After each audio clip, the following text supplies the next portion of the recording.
Okay, it says here it's 6 o'clock. Good evening and welcome to everybody. This is our analysis of the budget of the Minister of Finance that he delivered to 2 o'clock this afternoon. Now you're going to see what we've done with all of this and a proper analysis of all of this. And the only way that I could have done this was with a very, very, very special team. Vanessa, thank you very much for you. Francois, John, Alay, and everybody else. And a lot of people worked on this presentation. It was to do all of this in a matter of 2 hours. It's less than 2 hours. It's just absolutely amazing. This will be my 41st budget that I will be analyzing. And I'm slowly getting sick and tired of analyzing budgets. I've gone through a lot of ministers of finance. I've seen them all. And yeah, so let's see what's happening in this budget of the Minister of Finance. I'm going to show you this slide. This is a slide of, let me just get to the slide. Okay, there. So there's a QR code there. You can just scan that QR code and you can download the whole presentation. And it's easy. Just take your phone, scan this QR code, and you'll get the whole presentation and everything with that. I will share the QR code at the end of the presentation again. So if you missed this, but in the meantime, you can take this QR code and just scan it, and you'll get the whole presentation. Before I get to the budget itself, just a bit of a global setting. What's going on in the world? Where is the world? What's happening in the rest of the world? And a few things that I think currently that are important. The Minister of Finance, in his budget speech earlier this afternoon, referred to some of these things as well. So we have tariffs, the on-off tariffs. Then they're on, then they're off. Then we don't know what it is. Then it's increased. Then it's reduced. And then people are suing one another. So that's certainly something that is very disruptive to global trade. And that leads to a lot of uncertainty. And it's not the tariffs in itself that's got the negative impact necessarily on trade, but it's the uncertainty that's certainly having this negative impact on global trade. Then, of course, we've got the wars. We still got a number of wars or looming wars. The most recent one is the possibility of some sort of military conflict between the United States and Iran. And we can already see that certain prices are rising because of this, like the oil price, for example. So on of wars, but let's give credit where it's due. There were a year ago a couple of wars that have come to an end, but some of the major wars in the world, like the one between Russia and Ukraine, that one seems to be going on forever. It is been going on for 4 years now. Then many analysts and asset managers are concerned about an asset bubble, or on just about everywhere where you look. The gold price at historic high levels. Bond market, despite very high levels of debt levels, bond yields are relatively low. Equity market is just running like crazy, including in South Africa, by the way. So where's the end of all of this? For now, it's the good times, and let's see what's going to happen the rest of the world. I'm actually cautiously optimistic about the financial markets in South Africa, and you'll get to that. I'll get to that a little bit later. Artificial intelligence, that was a big thing the last year. It still is pretty much. And that's part of the reason why many companies or many equities really that have had a very, very good time recently. But we're waiting to see whether AI is actually going to add to strong productivity growth. We don't see much of that yet. So let's see. Maybe it will take hold sometime this year. And if we do see much stronger economic growth because of AI, then many other sins will be forgiven. Like, for example, very high debt levels, state debt levels, and so on. And because of let's be honest, because of certain actions by certain individuals and certain leaders, we find that there are shifting political alliances globally. Recently, for instance, the Europeans and the Indians entered into this free trade agreement, and I've got a suspicion they would not have taken this step if there were not certain tariffs levied against them by the United States. So there are certain changes in terms of political alliances. Also, something interesting, and I like India as a country, just by the way, is Narendra Modi currently visiting Israel. And that's a very interesting political development. Some economic trends globally. Inflation seems to be drifting lower globally, and with that, interest rates are coming down as well. Not only are interest rates coming down because of lower inflation, but because of a lot of political pressure. Let's be honest about that as well, especially in the United States. European economies, they do experience some economic growth, but it's pretty much because of an increase in military spending or defense spending, especially in Germany. So European economic growth actually quite weak. Interesting, I just want to interrupt myself on something there. The Europeans, and I'm going to come back to this a little bit later, they're planning to introduce a European or a Euro central bank digital currency in 2029. And and that is completely different path to what the Americans are taking. The Americans are much more keen on something called stablecoins, and I'll get back to that a little bit later. The point that I want to make is that Europeans like to intervene. They want to control everything, including money, while in the case of the Americans, they've got a much more laissez-faire kind of approach to that. The Chinese economy, I'm going to show you some numbers now, but the Chinese economy is struggling a little bit, and the US economy, it's a big economy and just keeps on roaring ahead. Everybody has been predicting, and let me be honest, 2 years ago, I also predicted the recession in the US, but the US economy just keeps on growing. Here are some estimates for economic growth. I've got at the bottom is South Africa. Now, just look at the world. The world is expected to grow at about 3% odd or so. And the big economies, the advanced economies, close to 2% or so. Now, remember, 2% growth for a big economy is a big deal. While 4% or 5% growth for a small growing economy like a developing economy like South Africa is not a big deal. So big guys can grow slower, but small guys, small economies, developing economies need to grow much, much faster in order to catch up with the big boys. So you can see that the United States, for example, growing at around roughly about 2% or more than 2%. The European economy is doing very weak. Productivity growth in the US is significantly stronger than productivity growth in Europe, for example. So the Europeans are falling behind, and that is because of red tape, because of regulations, because of excessive taxes. They want to control everything, the Europeans, and they're paying a very dear economic price for that. Let me just have a look at some other economies. The Russian economy currently growing at less than 1%. I've got a suspicion that the Russian economy will start experiencing some serious problems within a year or two. And then look at South Africa. The South African economy at the bottom there, 1.5%. I don't think we're going to get to that even. 1.5%. It is just not good enough. It is just not good enough. We can grow at the rate of 7, 8% or so like the Indian. If the Indian economy can do that, then certainly South Africa can do that as well. This is just the so-called stable coins. I refer to the Europeans thinking of issuing, well, they're planning to issue a central bank digital currency in 2029, but the Americans, they've got a different approach. They are issuing stable coins, and the Genius Act is exactly there to regulate the issuing of stable coins. And you can clearly see that although certain other cryptos, like for example, Bitcoin prices came down significantly, stable coins got something that backs them. And they are typically backed by things like, for example, treasury bills in the United States. And the stablecoin issuers are becoming significant buyers of many of these financial instruments. And these stablecoins, the transaction costs are significantly lower. And I will not be surprised if some smaller currencies, like, for example, the South African Rand, may eventually be pushed out by these stable coins. I think this is a revolution in terms of money that is happening, and the world is going to change. Transactions costs going to come down. It will be much easier to send money wherever you want to, all over the world.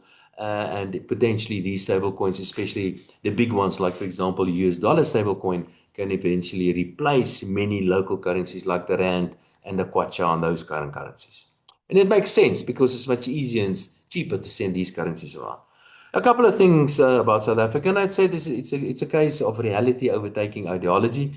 We have a government that used to be ideologically very convinced about certain things. That seems to be changing, just by the way, and I will touch on that during the presentation as well. And the reason why that is happening is because the reality is overtaking ideology. You can believe in some things, and you can try to force certain things upon your country or on your economy, but eventually it is the market and it is a reality that will rule supreme.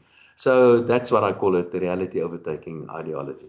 Um, it's just a couple of interesting slides. Remember, South Africa used to be the strongest on a per capita basis, the richest country on the African continent.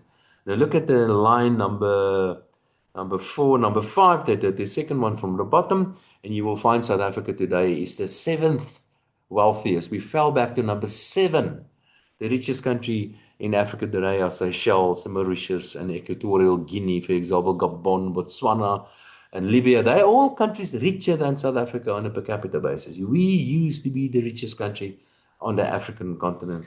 We've been knocked down to number 7, and I'm afraid the slide is likely to continue. This is South Africa's per capita GDP in US dollar terms, and you can clearly see that on a per capita basis, we haven't made much progress the past 20 years. In fact, we are roughly where we were 20 years ago. So, and this is a number that I think is perhaps the single most important number. Are we making progress in terms of economic growth, in terms of per capita GDP? And we certainly are not. We're doing something wrong. We're falling behind. I've had some look at many other countries compared to South Africa, not to the previous slide only, but to other countries as well. And you can clearly see for the last couple of years that poor countries, like the Chinese, and the Chinese are actually still poor, the Indians, many other countries, Mauritius, all of them have overtaken South Africa in terms of per capita GDP. And remember, economies want to grow. You don't need to do things to get economies to grow. You actually have to do things to stop economies from growing. And that's what we're doing. We're putting obstacles in the way of economic growth. And this is the result of all of that. Now, this is the solid black line there is just the world's per capita GDP. And the green line, guess it's South Africa. And you can see what's been happening. Compared to the rest of the world, we are getting poorer. And especially from about 2010, South Africa has been getting poorer. We are doing certain things wrong in South Africa. This is just a fun graph that I thought of including, and this is how much energy we use to produce 1 unit of GDP, 1 unit of production in the economy. And very clear what is happening, especially in the case of South Africa. Remember that we started running out of electricity not long ago, and the one good thing about that is that we start using electricity much more efficient. And you can see the unit of electricity or energy that is required for 1 unit of GDP is declining quite rapidly. This is South Africa's unemployment rate. Now, recently the unemployment rate has been coming down a little bit. Everybody is jumping up and down, clapping hands because unemployment is coming down, but the reality is unemployment has been going up. The longer term trend is for unemployment to go up, and we have exceptionally horrible high levels of unemployment in South Africa. I've got the GDP growth at the bottom there. And just look, for example, 2004, 5, 6, 7, 8, and so on, when we had relatively strong economic growth. In fact, economic growth in excess of 5%. You can see that unemployment levels, the top line, has been coming down then. Since then, economic growth has really disappointed, and the result of that has been an increase in unemployment. So the answer here is that we have to forget about job creation. We have to forget about creating more jobs in South Africa. But what we need to do is to grow the economy. And if we grow the economy, jobs will happen. This is the proof of this. Just grow the economy, forget about jobs, and jobs will happen if we could get the economy to grow again. This is South Africa. So this is, if you look at unemployment levels, so usually we look at the unemployment levels, but this is a better, as far as I'm concerned, if you look at analyze the labor market in the country, this is a better set of numbers. You look at your potential labor force. Your labor force are people between 16 and 65. That is your labor force. That is 100% of people that can work. So of the 100% of people that can work in South Africa, 60% or 59% to be exact. So 60% of people in South Africa of that between 16 and 65, 60% of them want to work. The other top 40% that do not want to work are typically students, for example, or people that can't work for whatever reason, or people that simply do not want to work. So 60% of people want to work in South Africa. But in fact, only 40 or 40.7% of people of the total potential workforce are actually employed in South Africa. This is the single biggest waste of the most important resource in any economy. We just don't use our people. And the reason why we don't use our labor force in South Africa is because the economy is not growing. Some other fun numbers. This is life expectancy. South Africa, it's the green one there, up and it's still below the world, but a little bit above the rest of Africa. Nothing much new there. Internet use. This is an interesting one. South Africa's internet use is actually quite high, roughly about 70%. It has been coming down recently, and we are in line with the world, more or less, at the moment.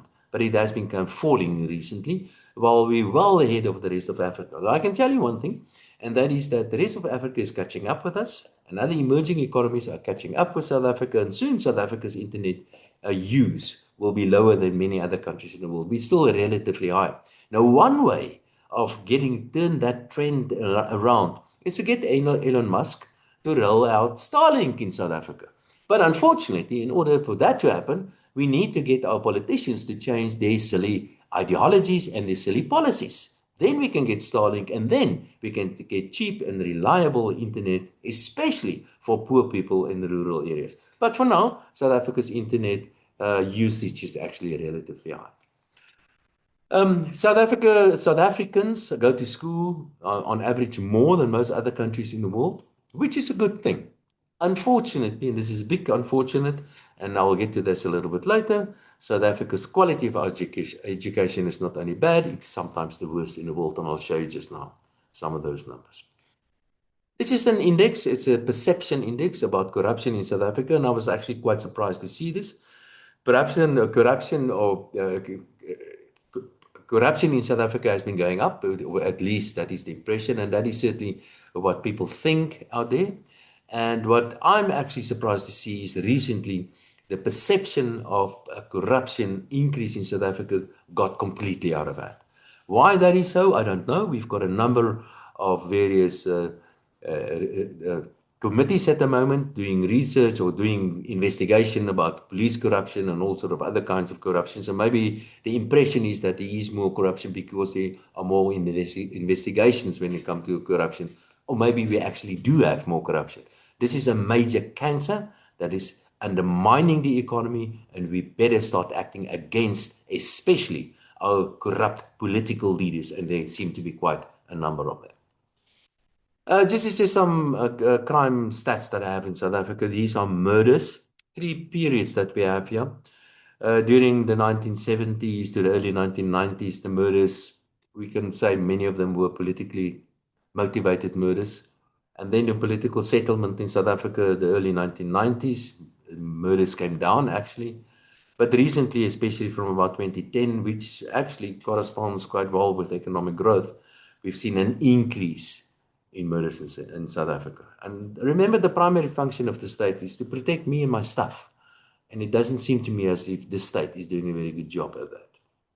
There are a number of other graphs on various other crime statistics here as well. I'm not going to go through all of these, but you can download the presentation, and I'll show you the QR code a little bit later, and you can have a look at some of these stats. Clearly, South Africa is a very violent place. Again, homicide rates, and if you compare South Africa's homicide rates, for example, 45 murders per 100,000 to less than 15 in the rest of Africa, I mean, this is totally unacceptable. Some economic trends in South Africa, just touch a little bit on inflation. The Reserve Bank recently started cutting interest rates. Inflation currently about 3.5% in South Africa. I think inflation is likely to hover around these kinds of levels, come down a little bit. I think the Reserve Bank will have space to cut interest rates by another 2 times 25 basis points later this year. So there's certainly room for further interest rate cuts. Lesetja Kganyago has been doing an excellent job by keeping rates relatively high for quite a long period of time, forcing inflation lower.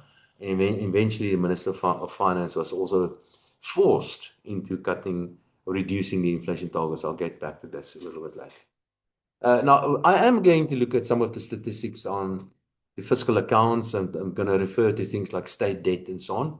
But these institutions' debts will be excluded in most of these numbers. Remember, the national government or the government guarantees a lot of debt of these various institutions, especially the big ones like, for example, Transnet, or rather Eskom. Those are the big ones. And the total approved guarantees are currently about 660 billion, of which about 450 billion has been utilized so far. So those institutions can go ahead and borrow another 200 billion with the existing guarantees. We have to remove this. We can't keep on guaranteeing the debt of these state-owned enterprises. These state-owned enterprises used to be able to stand on their own financial feet, but because of the mismanagement and the incompetence and the corruption at these institutions, they have been destroyed financially and operationally, and we need to force them to become financially sustainable again. So, but these numbers will be excluded in the numbers that I'm going to show you a little bit later. So let's get to the budget. Couple of numbers on the budget. The fiscal setting is as follows, and I've actually given you much of this information already. The South African economy is hardly growing. Very, very weak economic growth. Now remember, if there's one person that really depends on economic growth, it is the Minister of Finance. That is where he gets his money from. He gets his money from a growing economy.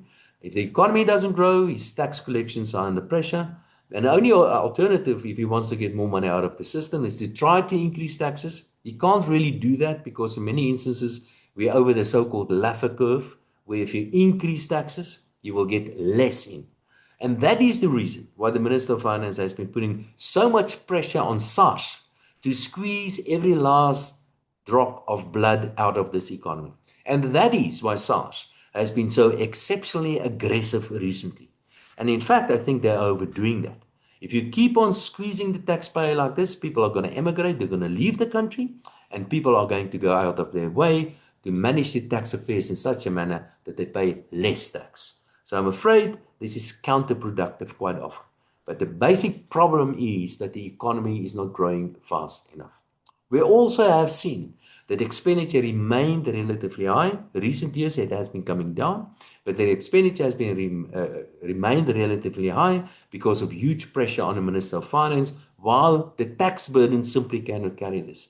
That means that the deficits were quite wide and widening in recent years, which means that the Minister of Finance had to borrow more and more money, and that led to an increase in state debt. We have had a huge increase in the dependency on the state. And today there are something like more than 28 million people getting an income from the state every month. I'll get to that a little bit later as well. Another major issue with the tax base in South Africa is that it is exceptionally narrow. And I will give you some numbers on that as well. That means few people pay just about all the taxes. If you do want to increase taxes, some of the taxes that can be increased are, for example, value-added tax. It will give us more money, certainly, but it's a much broader base tax. And that's why the Minister of Finance wanted to increase value-added tax last year, because the other taxes, the major taxes, are simply not available for an increase. Of course, there are huge inefficiencies in the state, and I would also argue that the South African tax regime is excessively complicated and very expensive. I would certainly simplify the whole tax system, and of course, there's always this major issue about corruption in the civil service as well. So that is the context, that's the setting of the fiscal accounts. But things seems to be turning around, and here are a couple of reasons why I am cautiously optimistic. Things can change very, very quickly, but here are some reasons why I'm quite optimistic. It seems to me as if the revenue overrun in the current financial year, remember the current financial year is not done yet. It will only be at the end of March when we will start the 1st of April with the new financial year of the Minister of Finance. So the current financial year is still open. But at the moment, the Minister of Finance reckons that the overrun in the revenue will be in a region of about 30 billion. I think it could be more. It could be about 40 billion, in fact, or even more. So there's a huge overrun in revenue, mostly because of the very aggressive SARS. That's one reason, but also because of the commodity cycle, which means an increase in corporate taxes or more collection in terms of corporate taxes, and many of these other taxes like dividend withholding taxes and so on, and even value-added tax. All those taxes are doing better than expected originally. So there is more money available to the Minister of Finance. And may I say, I think he used this extra money quite wisely. The economic growth in South Africa is still weak, but it seems to be a little bit better. The Minister of Finance, like I've mentioned, is expecting economic growth, in fact, about 1.8% over the next 3 years, which is a shame. But we should be aiming for much, much better. But at least it is not sub 1% anymore. A little bit better, roundabout or more or less the same as population growth, which means we're probably going to not get poorer, but certainly not be getting richer. Bond yields, especially from last year, came down quite a lot. And I think part of the reason why bond yields came down and why the rand got so much stronger, and why the equities had such a good run last year and recently is because of the reduction in the inflation targets. Inflation targets, lower inflation targets, and the Minister of Finance did not want to reduce that initially. He was basically forced into doing that. The lead was taken by the South African Reserve Bank, and eventually Minister of Finance reduced the inflation target. The reason why he did not want to reduce the inflation target is because he himself is exceeding the inflation targets. And I'm going to show you some numbers a little bit later. But the fact that inflation targets has been reduced is certainly very good news for South Africa. That means that you remove a lot of risk out of investing in South Africa. And that's part of the reason why foreigners started buying our bonds and our equities and why the rand is so much stronger. And that created the opportunity for the Reserve Bank to start cutting interest rates. The deficit is also a little bit smaller than it originally budgeted for because of the increase in the better than expected revenue, for example. Debt service cost is also lower, or in other words, interest rates are lower, but the full impact of lower bond yields will only be felt in future years because much of this debt is already locked in, or interest rates are already locked in debt that was incurred in previous years. But now, as we go ahead and the Minister of Finance borrows new money in the market, that will be funded at lower interest rates.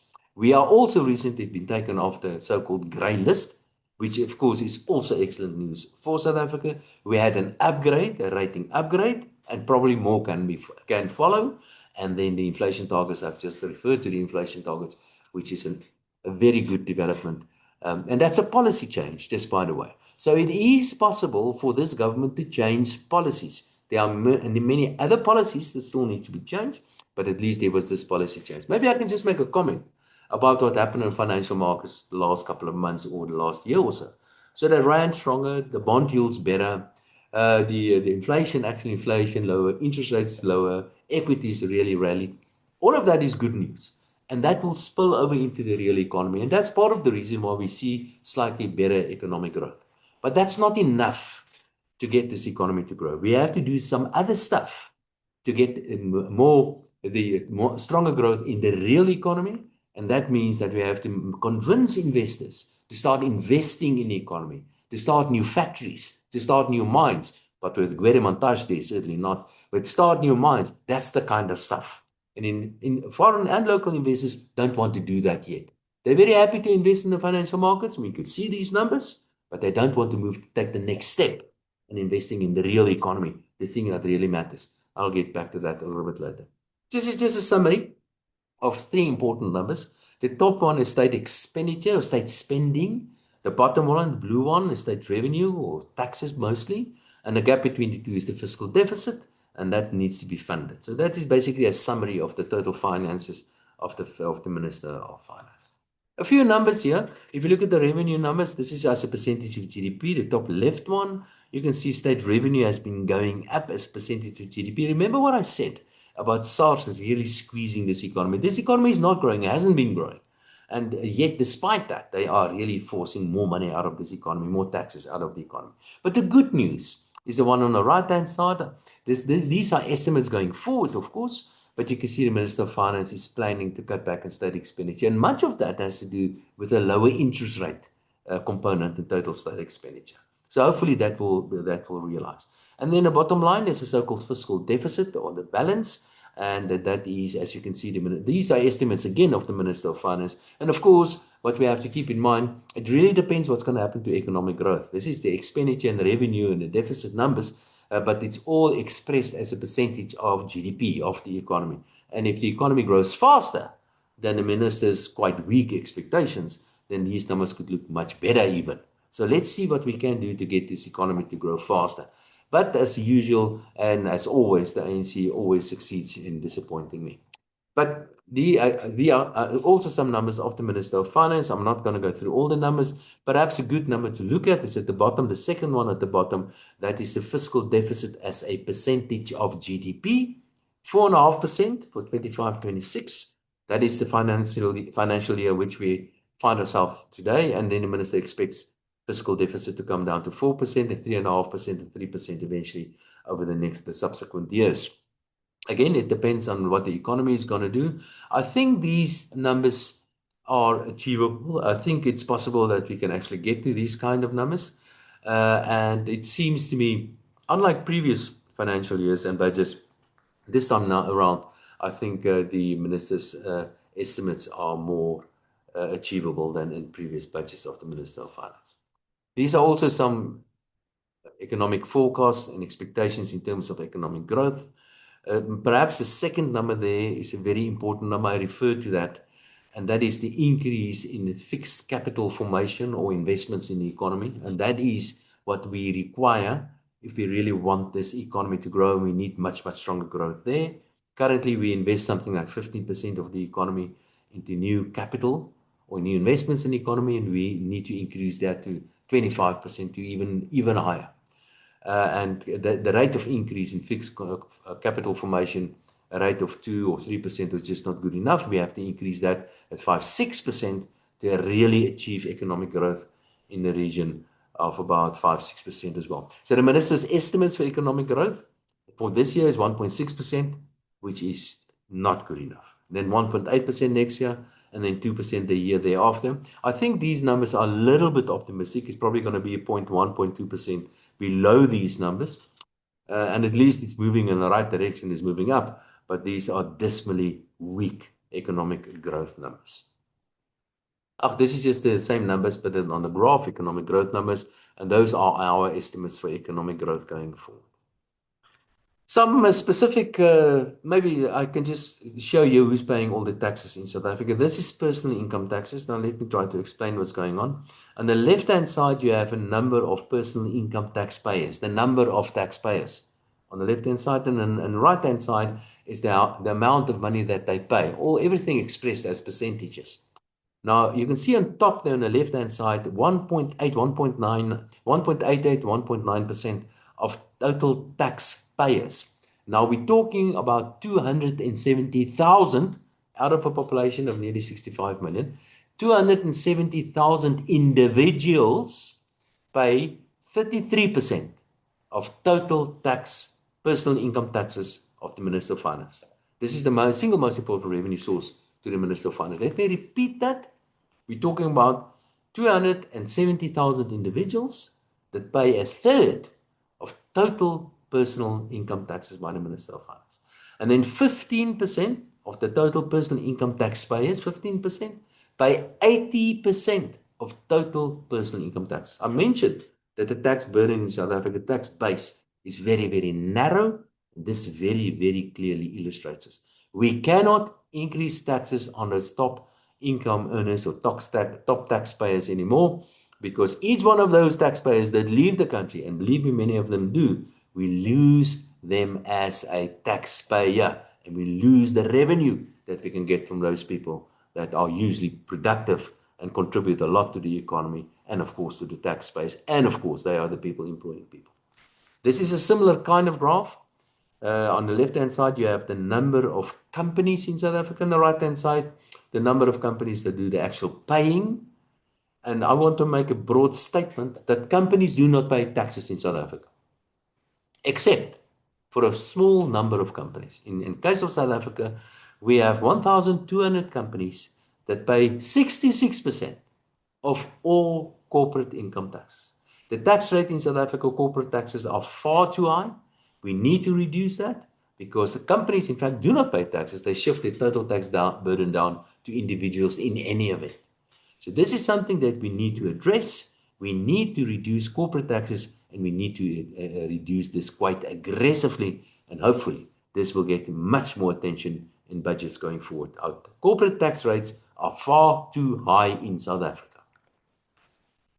A couple of announcements in terms of revenue that the Minister made in the budget speech today. Capital gains tax, there are some exclusions now, and it will be increased to 3 million rand. Capital tax exclusion on death will be increased to 440,000 rand. Donations tax will be excluded to an amount of 150,000 before you start paying taxes. Tax-free savings up to 46,000. And I'm sure your auditor and your people looking after your finances will give you all this information in any event. Retirement contribution, that was limited to 350. That's increased to 430,000 now, which is a good thing. And then, of course, and this is something that I feel very sensitive about, and that's a so-called travel allowance. Now, there's somebody that decided that I should get an allowance. I'm an adult man in South Africa. I am totally overtaxed and overworked as well. And I get an allowance. And the Minister of Finance decided that he can increase my allowance now to 2 million rand. Now, this is my money, nothing to do with him. This is my money after I've paid all the taxes that he requires me to pay. So, and now he wants to tell me I'm only allowed to take 2 million rand out of the country. I get an allowance from the Minister of Finance. Anyway, this allowance is increased from 1 million to 2 million now, so I can take 2 million rand out of the country without asking permission from some ineptocrat somewhere. Some other announcements, the fuel levy up a little bit, carbon tax is up a bit, road accident fund a little bit. The personal income tax brackets have been adjusted in order to neutralize the effect of inflation. So you do not get a reduction in personal income taxes, but you do not get taxed on the effect of inflation. This is 3 years ago that they've made this adjustment last time.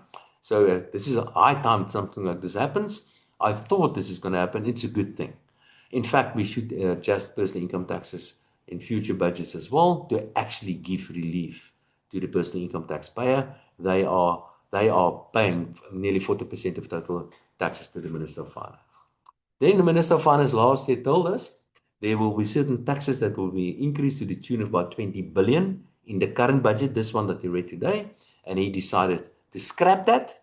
So he's not going to implement all those tax increases he planned last year. And the reason for that is because that tax revenue is doing actually quite well. This is the various taxes. 37% or 950 billion comes from personal income taxes. And remember, a small number of individuals, 270,000 individuals, pay a third of that 844 billion of the Minister of Finance. The second one is a value-added tax, 500 odd billion, and followed by things like, for example, corporate income taxes and a couple of other taxes. On the spending side, this is where your money goes to. The biggest expenditure item is education, 500 billion, followed by social protection and debt service costs. Now you can see debt service costs and social protection are basically the same. And the interesting thing is that in previous years, education has always been the biggest one. Social protection has always been the second biggest one. And then this year, spending on interest and state debt in some months actually were bigger than social protection. And with a bit of luck, it seems to me if that interest component will slow down a little bit, and social protection will become, again, the second most important expenditure item to the Minister Fund. It just goes to show, if you owe too much money, you have to pay interest on that. And you have to pay interest on that, you have to spend less money on something else. And that has what's been happening. We got very, very close to a very bad place here, to a financial crisis. We're not out of the woods yet, but it seems to me as if things are turning around for the better. This is just a various sub-function expenditure classification. Interest on state debt is the biggest one. I said education, but remember I've broken it down in some other sub-functions as well. Basic education is there as the second one. Social protection, health services, community development, economic development. And you will see a little bit further down, you will see other expense items on education as well. But this is quite an interesting list of expenditure items broken down in sub-functions to see where your money goes to. Maybe just an important comment here. The primary function of the state, the main role of the state is to protect us, to look after me and my stuff. I showed you the crime figures in South Africa. Clearly, the state is not looking after me. I'm not safe in this country. They kill me. They steal my stuff. And if you look, for example, at law and order, the police, how much we spend on police, you can see very clearly that the police is well down the list of items on which my money is spent. So maybe what we need to do is spend less money on certain of the other things and spend more money on protecting me, because that is the primary function of the state, to make sure that we live in a safe environment, which certainly is not the case. Here's an interesting, this is the number of people. There are in total, in the current financial year, there are 26.5 million grant recipients. 26.5 million people receiving an income from the state every month.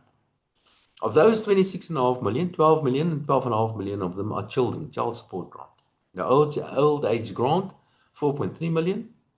The disability grant, about 1 million people. Foster care, care dependency, and so are a few thousand people, a few 100,000 people. And then at the bottom there, the social relief of the stress of the so-called COVID grant. Currently, we have more than 8 million people receiving that grant. In total, 26.5 million people receiving a grant from the Minister of Finance. Now, these grants, well, the first point, look at this specific table. You see the bottom one, social relief of the stress grant, the COVID grant, will fall away next year. It will not happen. There's nothing as permanent as a temporary state expenditure item. And this is what this is. I cannot see how it is possible for the Minister of Finance to stop this COVID grant. And although officially it's going to stop next year, I cannot see how that is going to happen. It will become a permanent fixture on the budget, and next year it will be included in the expenditure as well. But if you look at those various grants, remember 26.5 million people receiving these grants. The increase for these various grants, there were increases, were roughly about 3.8%. Now remember, so if you're an old age grant recipient, or if you receive a child support grant or any one of these other grants, expect your grants to go up by 3.8%. Remember that number, because the amount of money that you get from these grants is really not money that you can live off. It's a tiny amount of money. I'm not suggesting people should depend on the state. I would like the economy to grow much faster. But these people get very small amounts of money. And in the case of the COVID grant, I think it's something like 370 Rand per month. It is impossible to survive on a grant like this. There was no increase for the COVID grant, where there were about 3.8% increase for the other grants. 3.8%, remember that number. We have in South Africa approximately 60 million people in jobs. And then we have, like I've just mentioned, about 26 million people that receive an income from the state every month. And that means that we have 1.5 people, the ratio is 1 to 1.5 of people, more people get an income from the state than people with actual jobs in the economy. And this is what this graph shows. Now, remember my 3.8% increase?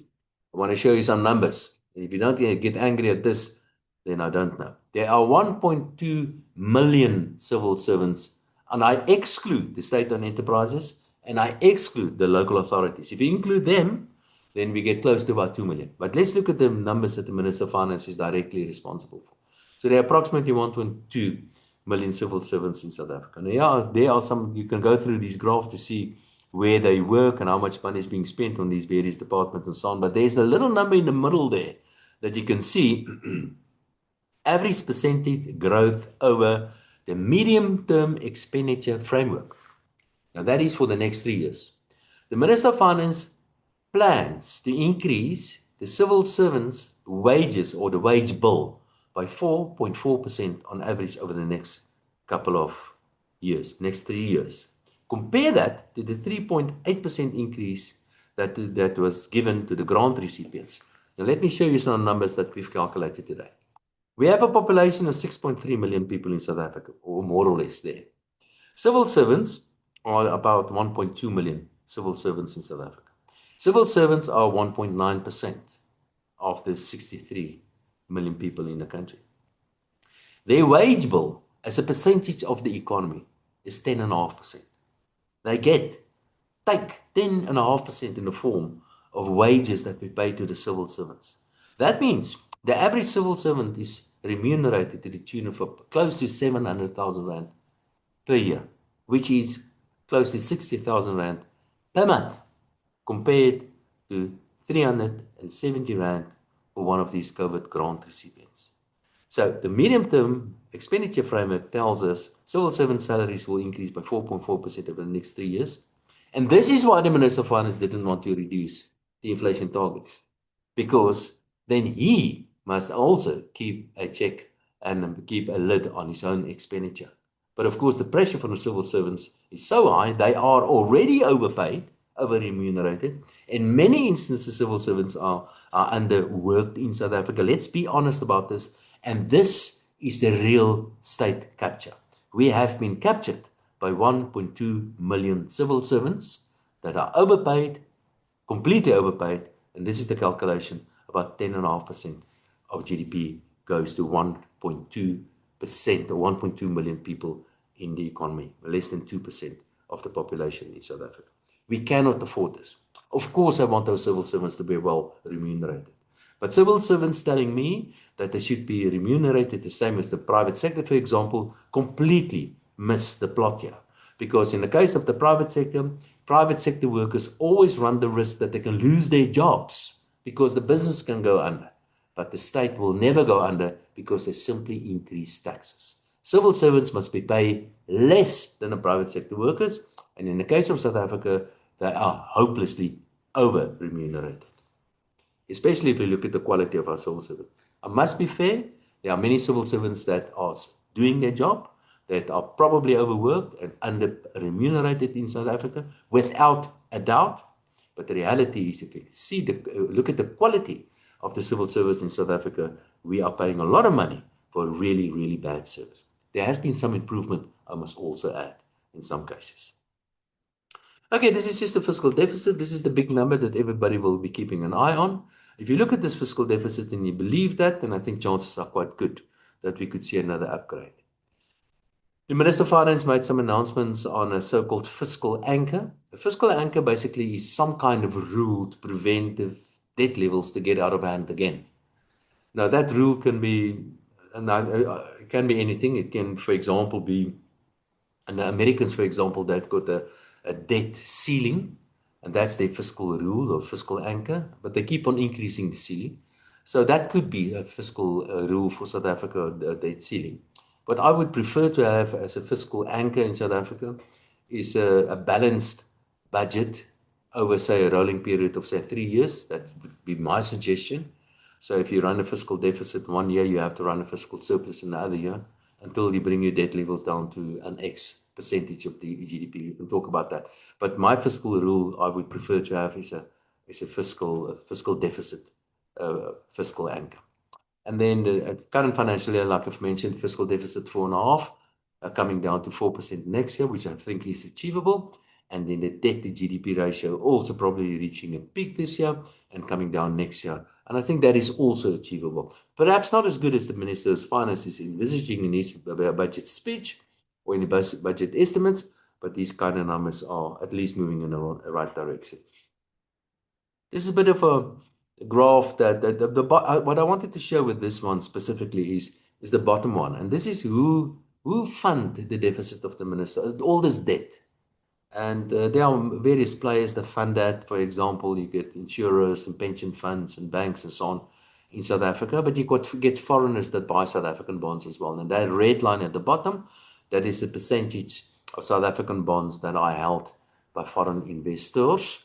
And the reason why I mentioned this one is that now we've seen tariffs against South Africa recently, but if we get financial sanctions against South Africa coming from the United States, this is the part where we can really get hurt.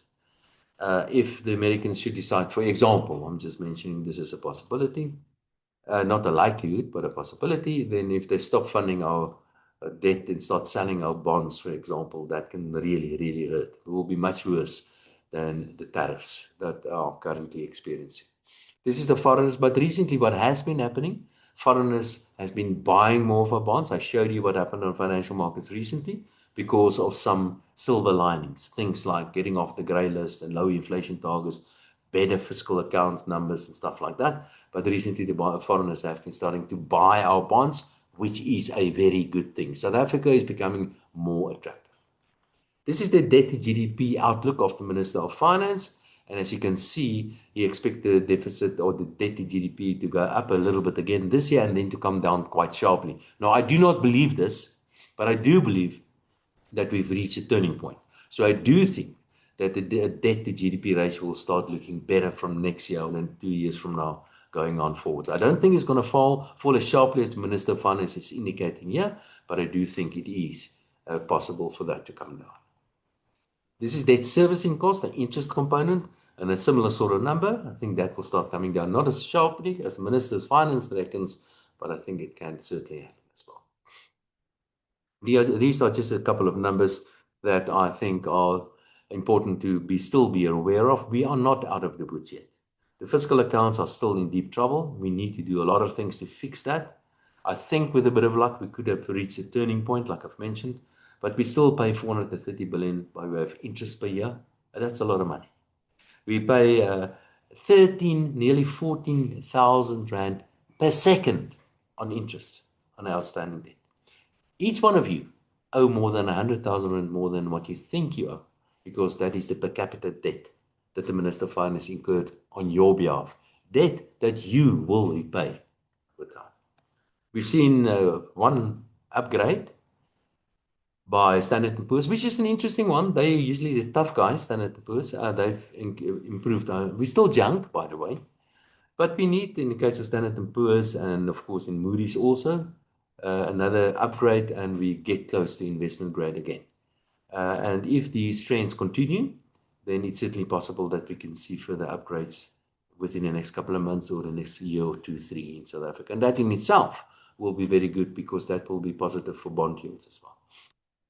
This is just a graph that I always calculate, and that is the state's own net saving. The state is a massive destroyer of capital. Basically what it comes down to, if you borrow money to invest in capital, then it's okay. But if you borrow money to buy current expenditure or spend on current expenditure, that's not okay.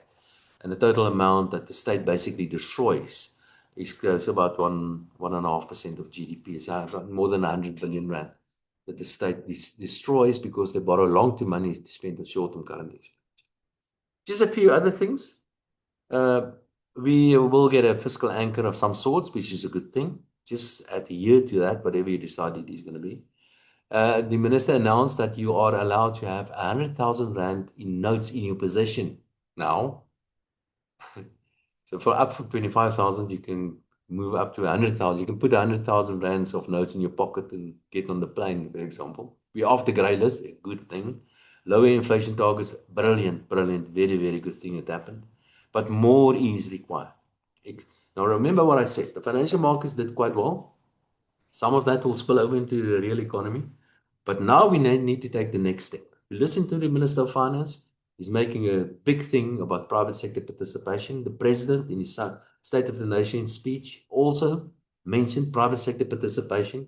Now, that's something that is, the ANC never would have done that. But that's totally against the ideology of the ANC. But the reality is overtaking ideology. And they're getting private sector participation. And the Minister of Finance is encouraging the private sector to get involved in state-owned enterprises and so on, so-called PPPs. So that is a good thing. And if we do that, and what happened on the financial markets the last couple of months, last year or so, and remove a couple of more obstacles, we can grow this economy at 4%, 5%, and 6%. So take the next step. It was difficult to lower the inflation targets, but eventually the Minister of Finance did that. Now it's time to remove this expropriation without compensation nonsense. The job of the state is to protect me and my stuff, and not to steal my stuff. That is what expropriation means. It means theft. They're supposed to protect me and my stuff, not to steal my stuff.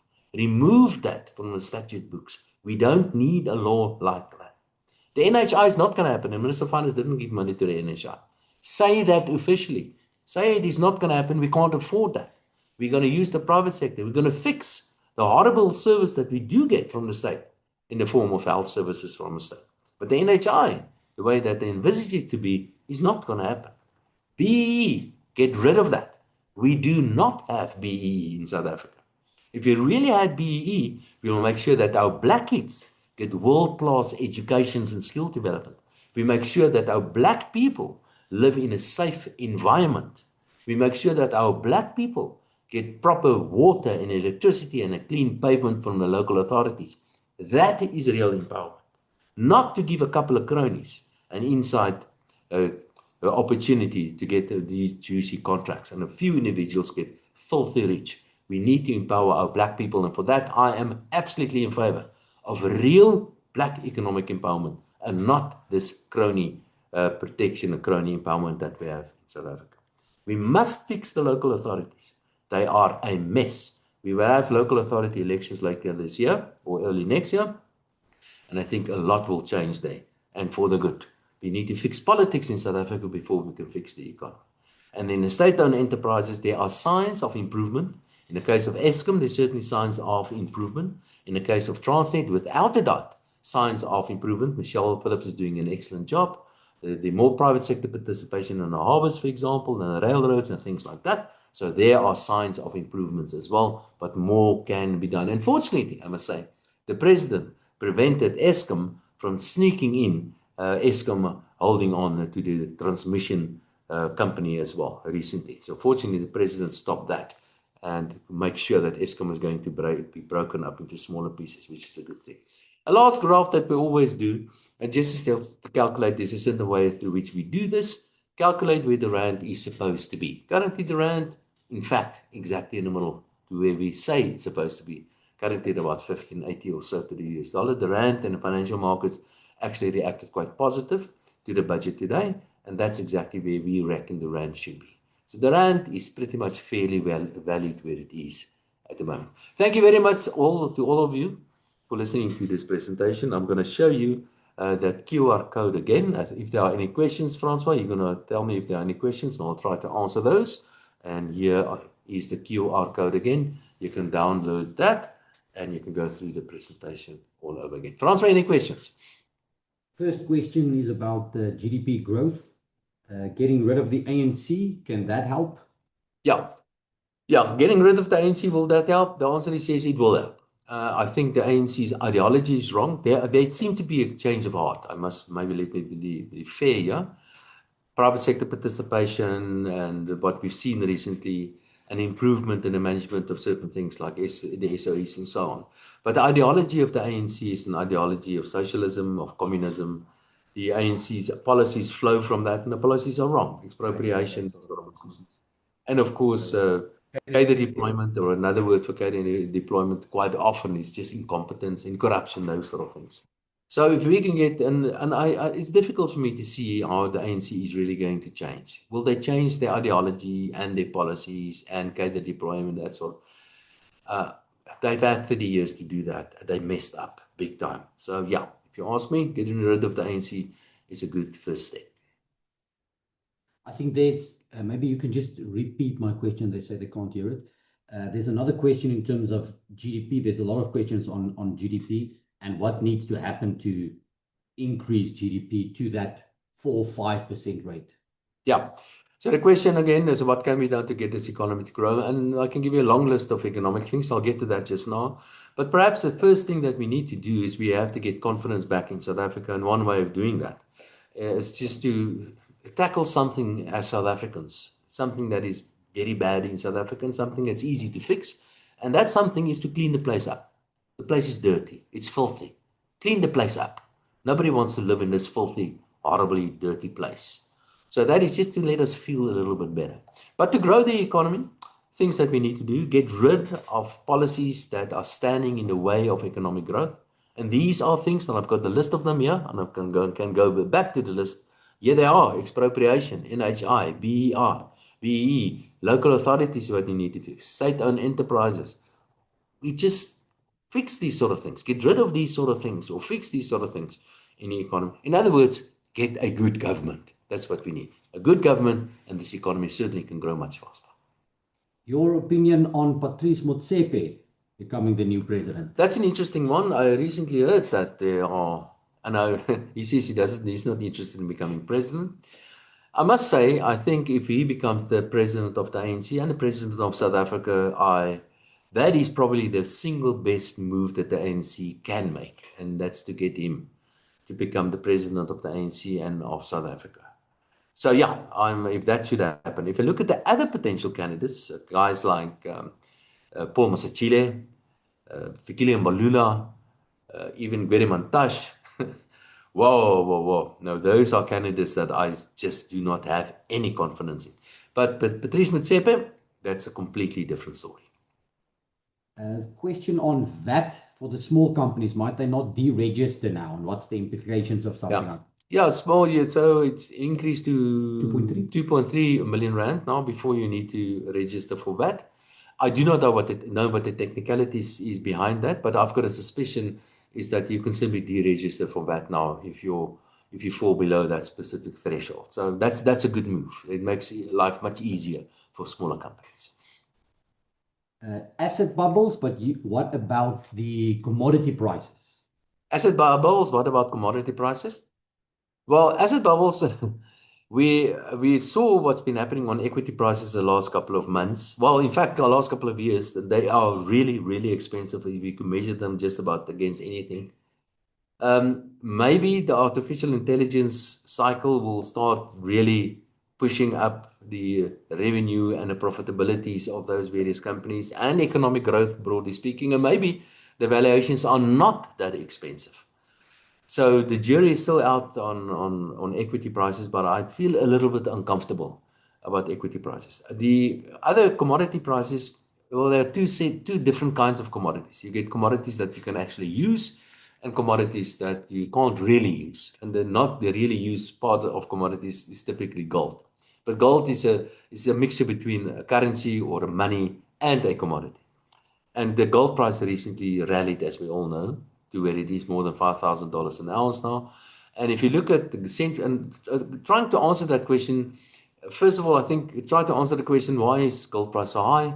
And if you look at central banks, they increase the gold holdings, but not enough to answer this increase in gold price. The same to commodity, or rather to institutional gold holders. They also increased their gold holdings recently, but again, not enough to really answer the question of why the gold price is so high. So I think in the case of gold, there must be a lot of speculation pushing up the gold price. So I will be very careful if you start investing in gold at the moment. Some of the other commodities, copper, for example, I completely understand that because of part of the AI revolution. I think copper has been driven by that, and some of the other commodities I can understand why those commodity prices are going up. A very important commodity to South Africa is, of course, the oil price, and over time, the oil price is actually quite low. It's been increasing a little bit recently, but the oil price at $70 is actually still quite low. And the reason for that, why the oil price is so low, has to do with, I guess, the Americans pumping more, pump, baby, pump. And also some other countries coming on stream. It will take some time before Venezuela starts really pumping. And recently we see a bit of an increase in the oil price, but that's probably because of the tension between the US and Iran recently.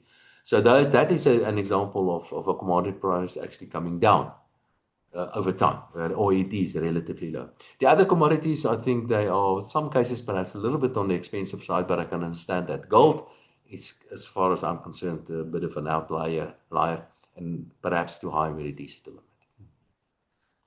It seems many South Africans are still under a lot of pressure. What practical steps can individuals and companies take to protect their financial position? Practical steps for individuals and companies to protect your financial position. In the case of individuals, well, that's a long answer to that, but I'll try to sort of summarize it. Make sure that you have the necessary skills to make you relevant in a modern economy.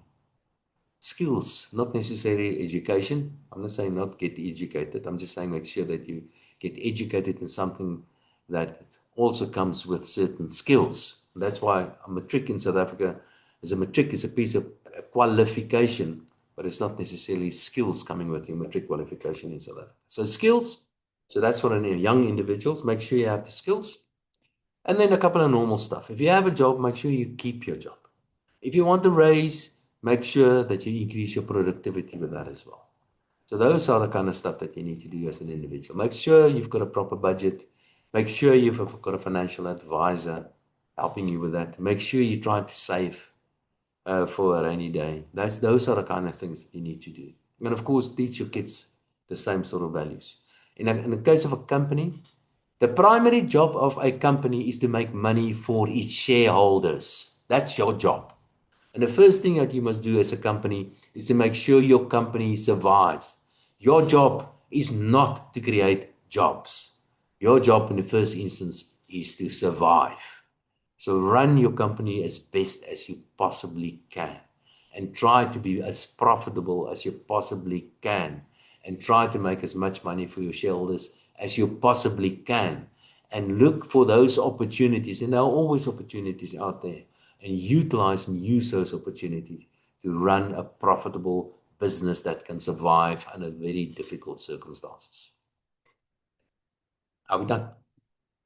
All right. Well, it was very nice. And again, for my team, thank you very much to everybody at the team. It's the most incredible, amazing team. Look at this presentation. We put it all together in a matter of 2 hours. I haven't seen any spelling mistakes or anything like that. Usually there's a gremlin or two. I haven't seen any of those. Again, this is a QR code. You can scan that.